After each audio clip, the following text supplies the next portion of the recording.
Welcome to the Pot.Live podcast. I'm your host, Lenny G.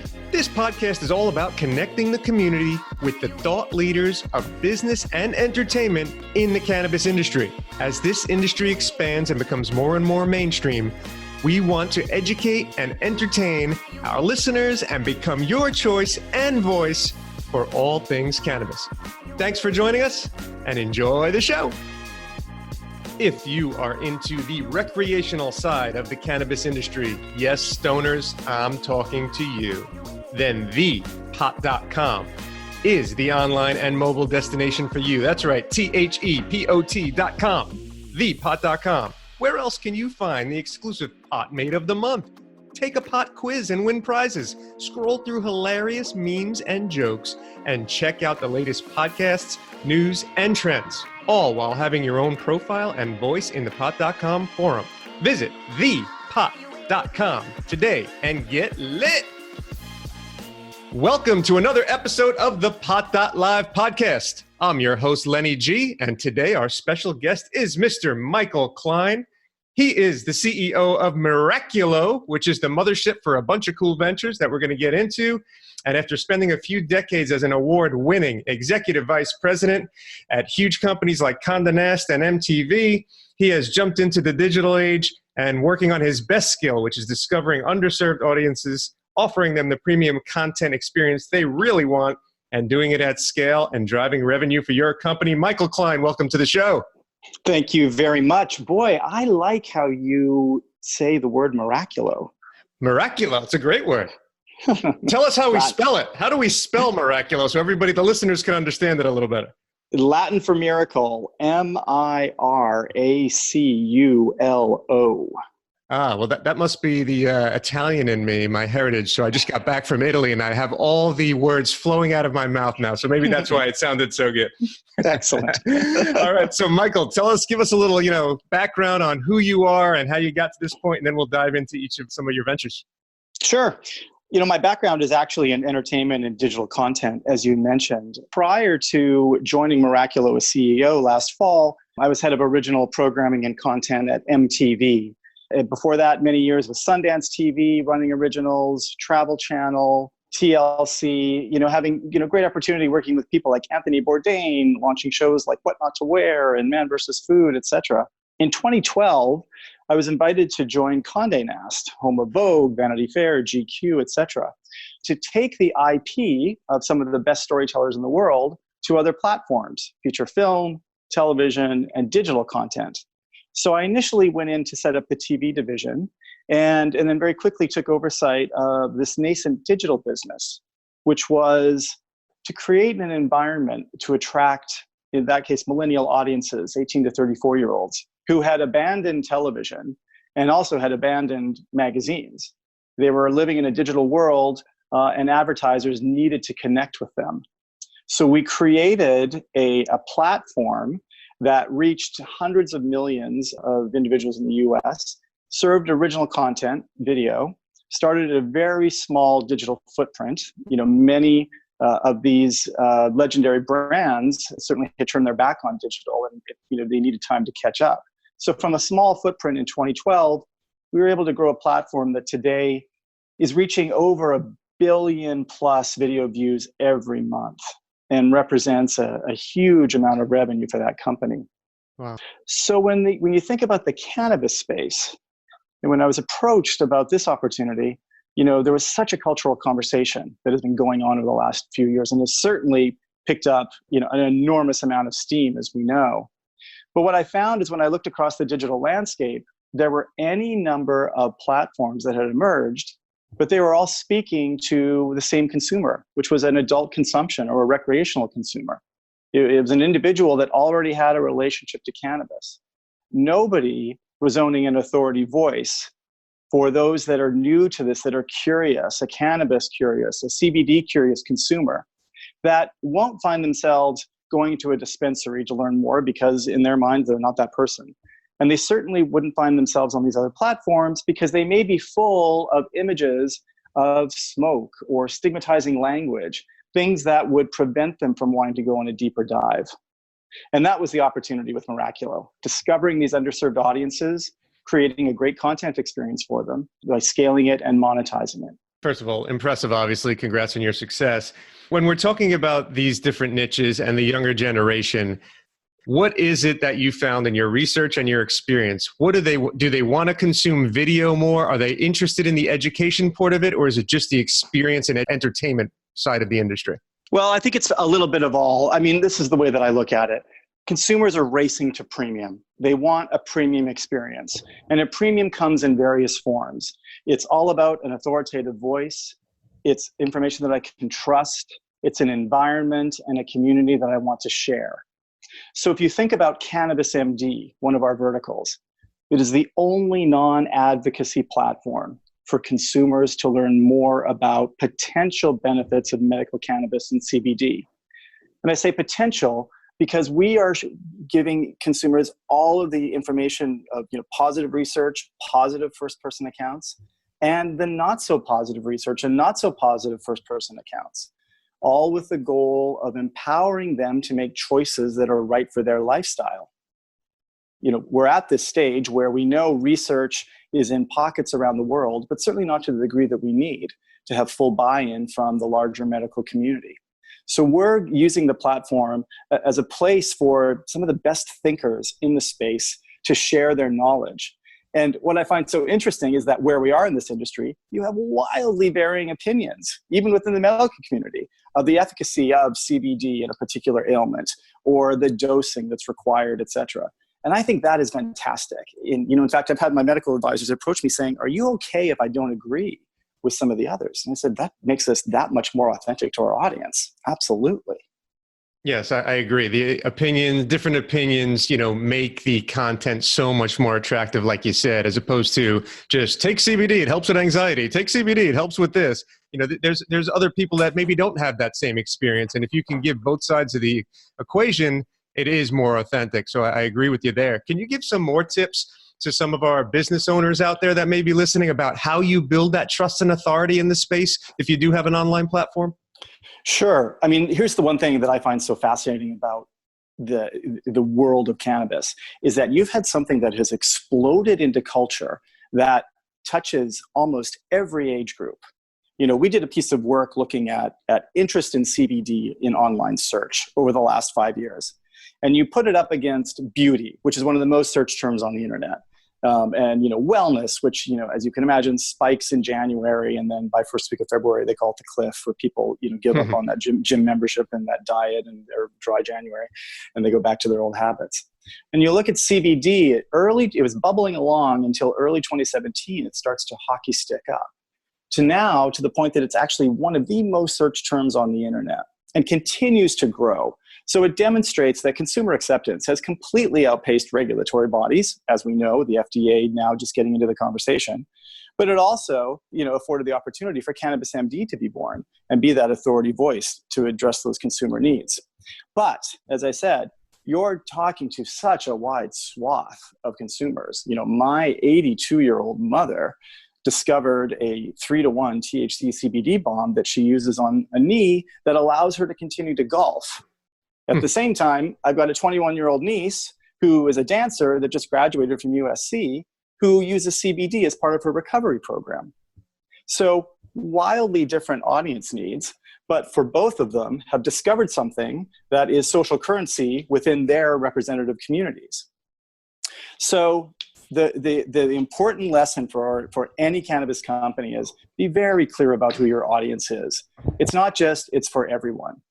Individual needs have to be met. At Cannabis MD, we think of the audience in 3 distinct segments. The first is the chief medical officer of the home, often the chief medical officer mom, the C mom as we call, 32 plus, making decisions for the family's health, looking for alternatives for health and wellness that may be a supplement to traditional medicine within their home. Second, healthy agers, 45 plus. Kids are gone, nearly gone. They're an affluent group that are looking for ways to sustain, maintain, extend their wellness. And the third group, and the one that's really driving a lot of CBD interest, is the affluent and influential millennial, 27 plus. So you think about that group. For the last few years, when they're about to be kicked off their parents' healthcare plan, the only messaging they heard was that Obamacare is broken, healthcare is broken, you're going to be left behind. So they're looking for ways to take control of their health and wellness journey, and CBD is playing a massive role inside of that. Have you seen, with your experience and research once again, or your data, have you seen that CBD alone is effective enough on its own, or do you need to mix THC with it to kind of activate the superpowers of CBD? Both. And you hear so many people that talk about how CBD has been the thing that changed them, whether it be their sleep patterns or pain relief in some way.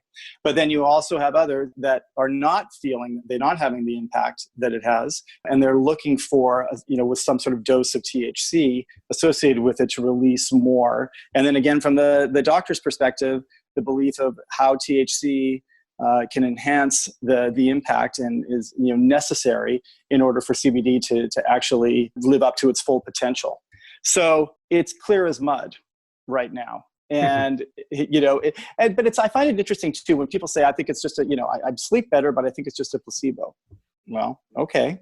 If it's healthy, if you're sleeping better, then it's working, right? Yes, right. Exactly. For you. It's so, we have a lot of guests on the show, and we talk about CBD quite a bit, and the opinions are all over the place. The brands are all over the place. There's so many different brands. Everybody started a CBD brand, and it's hard for the uneducated consumer, and I don't mean uneducated in a negative sense, the beginner consumer, to know what's the proper brand or product to take. So on Cannabis MD, I'm sure I've read several of the articles. You do give every angle of research and trends in the industry. As a consumer yourself, maybe, how do you pick the brand you like? Do you just try different brands and see what works for you? Do you look for a specific something on a label? I'm trying to help the consumer out there who maybe is starting to try CBD for the first time. Yeah, no, it's a great question. It's one that we talked about a lot as well, because as you say, there are so many companies that have emerged. They're marketing generally on process and potency, for which most consumers don't understand what that means. I'm in this game and I still look at it with, confusion to a degree. So I find that brands aren't standing out, it's sort of what do they really stand for? And are they safe in a world that is unregulated, where you can put anything you want in this? And we know, we've seen the stories of, levels of E. coli that, make your head spin, or other contaminants that have been found in bottles of CBD. What we decided to do is to resolve this. One, at Cannabis MD, because we have this cannabis and the CBD curious consumer, we're with them from their moment of interest through their journey of discovery. And ultimately, when they made a conversion, meaning I want to try this, they were then sent off into the interwide world web and having to try to navigate all of these different brands, et cetera. So we made a decision to partner with a company called Think 20 Labs. And with Think 20 have taken lab testing to a whole new level in terms of depth and breadth of CBD and cannabis products. So we went out and blindly purchased products based on our editors' testing of them, consumer feedback, et cetera. And then we did our own independent test to confirm that what the manufacturer said was in the bottle was true.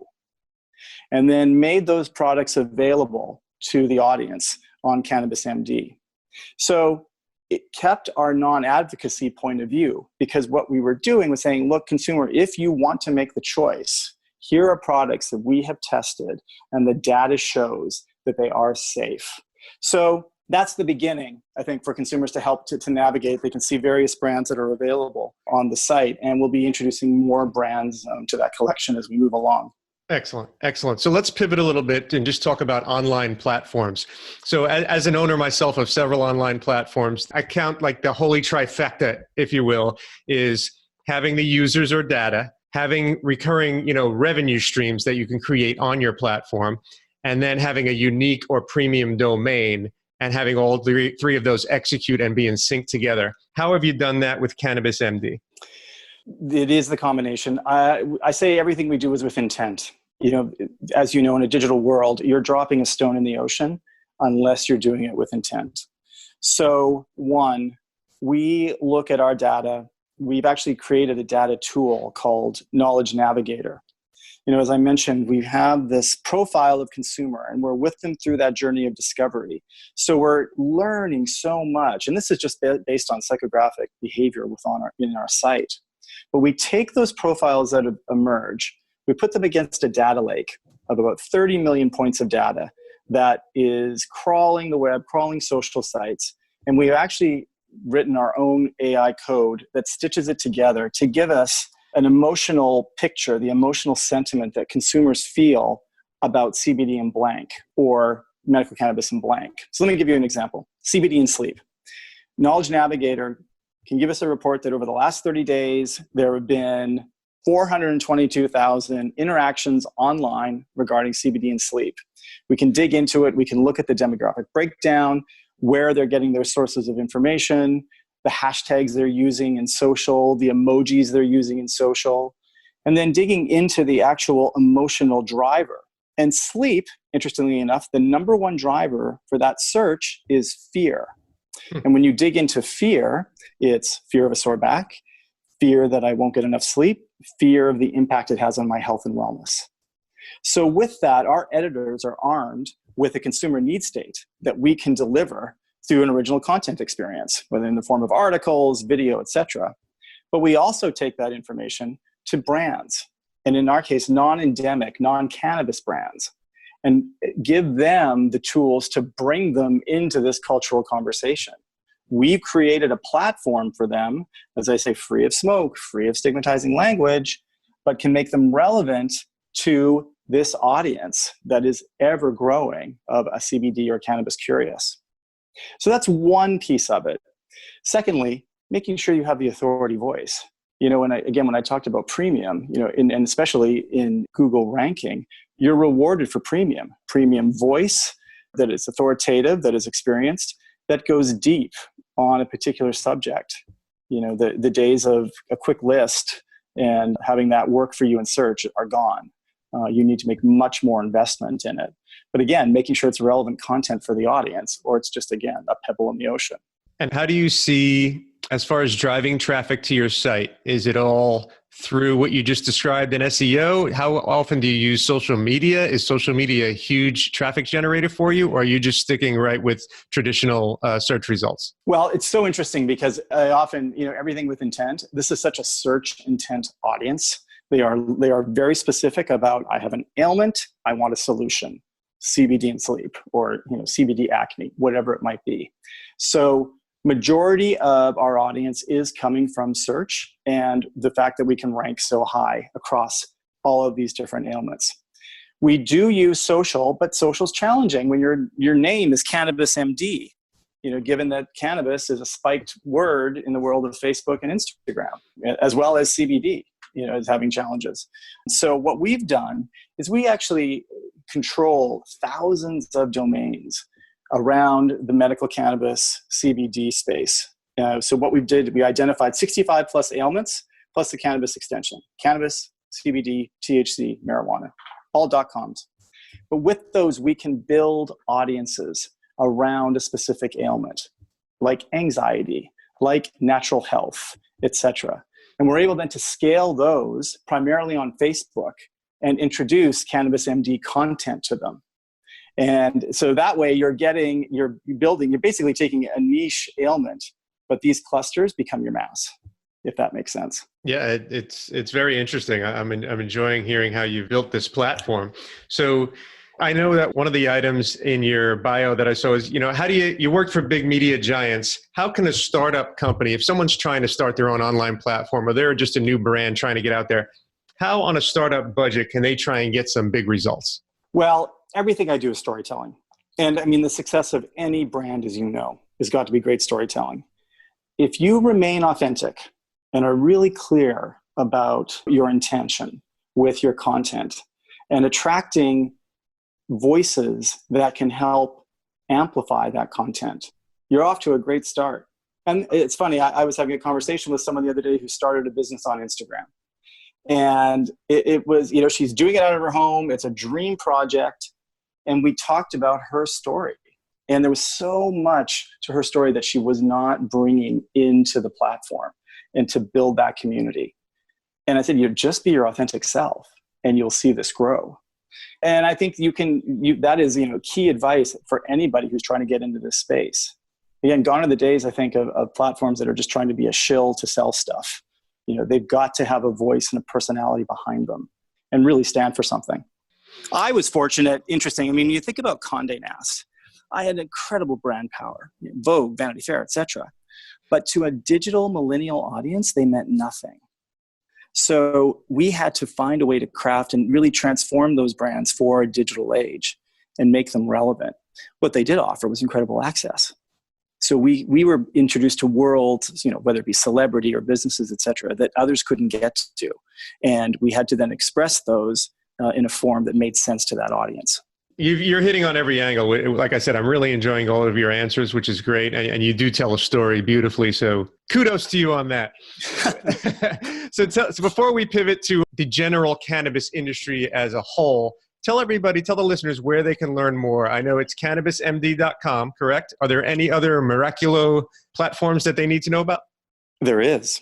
Cannabismd.com is the non-advocacy platform we talked about. We have a second platform that we've launched, completely different, called God's Greenery. And God's Greenery is a platform for Christians who view hemp-derived CBD as God's gift of healing. I believe I've had Natalie on the podcast. You have indeed. Interesting. So this is a really interesting case. Again, an underserved audience that was discovered by our co-founder, Rory Milliken, who years ago started to purchase the domains as part of our domain library. And as he was going through that, unearthed these conversations with Christians and looking through a faith lens at CBD. So we launched the platform earlier this year. Natalie, who you've had on the show, Natalie Gillespie, our editor-in-chief, was really interesting because she was somebody who didn't have a relationship with CBD, but was about to start learning about it because it could have an impact with one of her children who suffers from epilepsy. So she authentically went through this journey of discovery and faith. I also then went on a tour of the US and I met with Christians of influence that had a relationship to CBD. And all the stories were very emotional. A woman in Texas whose husband had served 3 terms in Iraq, suffered from PTSD. CBD was the only thing that unlocked him. A woman in Nashville who's big on the Christian women speaking circuit had a grandchild that was bit by a mosquito and had a bad reaction. She went on her social media asking people for suggestions. Somebody recommended CBD. She tried it. It worked.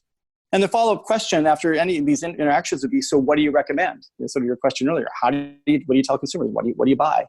And at that point, look, we're non-advocacy. We don't have an opinion of that. Could we haven't launched the platform yet. But it occurred to me that here was an opportunity we're building a community for Christians to learn more, to share stories. Can we reward them by creating products that are for that community? So we formulated a line of products that take CBD along with other plants and herbs with healing properties that are referenced in the Bible. So 100% natural, and they'll be launching in second quarter of this year through a direct sales channel. So God's Greenery audience can represent these products within their communities. It's a great way for additional income, but also high quality products that are available to that community. Yeah, I remember her story is excellent too. Okay, great. So that we have Cannabis MD, God's Greenery. Anywhere else we want users to visit in your portfolio? They can learn more about everything at miraculo.com. Excellent. Okay, so I want to actually ask you to possibly repeat some answers you gave earlier, but expand.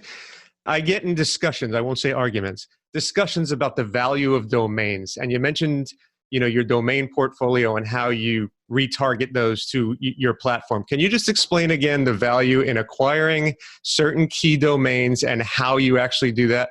Yes. And boy, there's a lot of discussion online about what is the measure of success for a domain and what is the value to SEO. We look at it this way. 1, is there brand value to the domain? First and foremost, is there brand value to the domain in some way? 2, do the keywords rank in SEO? What is the search volume of those specific keywords? And 3, what is the length of the domain title? If you have one that is running on for X number of letters, walk away. So that then determines the actual domain title itself, but it goes back to the content. Again, you're not going to be rewarded in search unless you are delivering on that premium content experience for Google. And particularly in the world of cannabis and CBD, and don't get caught in the trap of making health claims that aren't true or that aren't backed up, because you will be penalized. Yes. So when you have these domains, do you actually create a site on each domain, or do you redirect those domains to the platform you want people to actually end up on? Well, no, we create a site. But again, you have to be careful, right? You can't build a cluster of domains and suddenly you have a private blog network. Google does not favor PBNs. So you have to look at these as a place for audience alone within that domain's environment. Got it. And it's pretty simple to just create a simple site, and then you can actually cross-promote on that site, correct? That's right. Then you can have backlinks, to promote other content, et cetera. But gone are the days where you could buy 100 domains, link them all together to power one. You'll be penalized. Got it. Okay. So before we finish up, Michael, and thanks again for your time, give everybody something that you're excited about in the general cannabis industry and something that concerns you. Well, if you think about from a fundraising perspective, 2019 was a pretty tough year for people. I've been to any number of investor conferences over the last few months, and you see the correction happening in the marketplace, even from a digital media perspective. With High Times even making the announcement a few weeks ago that they probably won't be able to have enough capital to make it through the year, and then changing out their executive leadership. Civilized.life now merging with a data company and others. All of that to me, though, and then if you think about CBD companies and others that may be struggling. MedMen just came out and said they can't pay their bills, told investors they can't pay their bills. Crazy. Right. Yeah. MedMen, who came out of the gates so strong and this incredible brand, and thinking about audience, amazing. But that's natural correction, and I think that's okay. And it's important that people don't get down about it. In fact, look at it as opportunity. This is where good companies will survive. And coming out of it, innovation. And that's what's so interesting about this entire industry. You're creating effectively a new vertical. People can often say, oh, it's just like prohibition. Well, the difference is nobody ever said alcohol was good for you. So it may be like prohibition from a regulatory perspective, but this is a whole new industry. And the fact is, it wasn't a large corporation that suddenly created CBD and brought it to the marketplace. It was individual entrepreneurs and people with a passion that started to build and grow these companies and came at it from, I think, a very honest place. So you hope that remains intact as we move forward as an industry.